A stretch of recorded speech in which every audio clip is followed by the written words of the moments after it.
Le géant de l'e-commerce asiatique, Shein, a ouvert son tout premier magasin au monde à Paris. J'ai trouvé que c'est très mignon et le prix aussi c'est très intéressant. J'ai déjà acheté là, par internet tout le temps cette marque et c'est très bien l'ouverture. L'événement a été entouré de tensions et de polémiques, comme en témoigne l'important dispositif de sécurité devant le BHV qui héberge la boutique sur plus de 1000 m² au 6e étage, et la présence de manifestants opposés à cette ouverture. Mais pourquoi cet événement crispe-t-il autant ?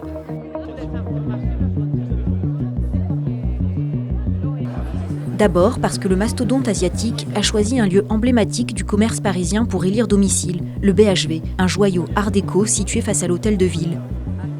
L'arrivée de Shein dans ses murs cristallise les tensions autour de la mode jetable ultra éphémère. Est-ce qu'ils savent que ces vêtements vont tomber en ruine peu de temps, malheureusement, après leur achat ? Je veux dire, la course, entre guillemets, effrénée au bas prix pour attirer des consommateurs, c'est un réflexe qui est aussi vieux que le monde. Notre rôle à nous, c'est d'éclairer sur les enjeux sous-jacents. Et d'une certaine manière, en croyant faire une bonne affaire, on concourt à la destruction d'un monde qui est celui qui nous protège collectivement. Fondée en Chine en 2012 et désormais basée à Singapour, Shein se démarque par des prix extrêmement bas, la profusion des références et son marketing agressif.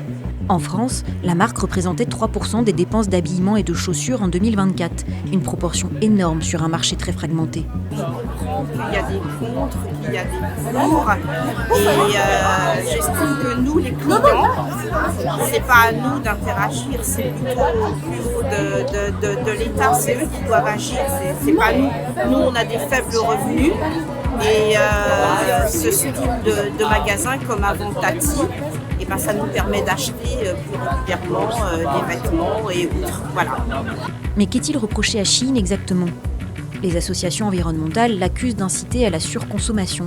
Shein est aussi accusée d'avoir recours à des sous-traitants sous-payés, soumis à de mauvaises conditions de travail, et de manquer de transparence concernant sa chaîne d'approvisionnement, ses résultats financiers et sa gouvernance. Le monde du commerce estime aussi que la marque asiatique ne respecte pas les normes européennes. En France, Shein a déjà écopé de plusieurs amendes, dont une de 150 millions d'euros pour non-respect de la législation sur les cookies. Chez ces plateformes comme Shein, Temu, mais il y en a d'autres aussi, l'inconformité, ce n'est pas une exception, vous venez de le dire, c'est la règle. La tromperie, le contournement, c'est leur business model. C'est systémique, c'est pour ça qu'ils font des prix, parce qu'ils ne respectent rien. On au BHV! On à Shein! Juste avant l'ouverture de sa boutique parisienne, un nouveau scandale est venu éclabousser la marque, la vente sur la plateforme de poupées sexuelles d'apparence enfantine, mais aussi d'armes de catégorie A comme des machettes et des poings américains. On montre depuis quelque temps qu'il y a des non-conformités et de la concurrence déloyale. Et c'est ce qu'on appelle l'ultra fast fashion. Là, on a passé un cap depuis dimanche. On est passé de l'ultra fast fashion à l'ultra fast crime.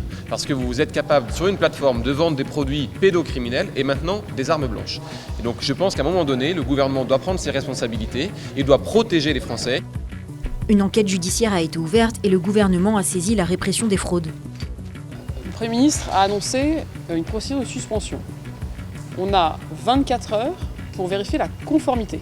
Typiquement, tous les produits non conformes qu'on détecte, quelle que soit leur nature, et aussi abjects et dangereux soient-ils, alimentent cette procédure.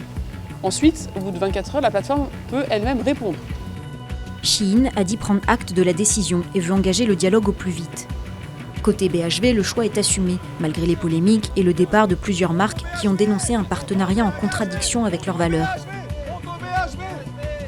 Les critiques, on les entend, elles ont été véridiques un certain temps.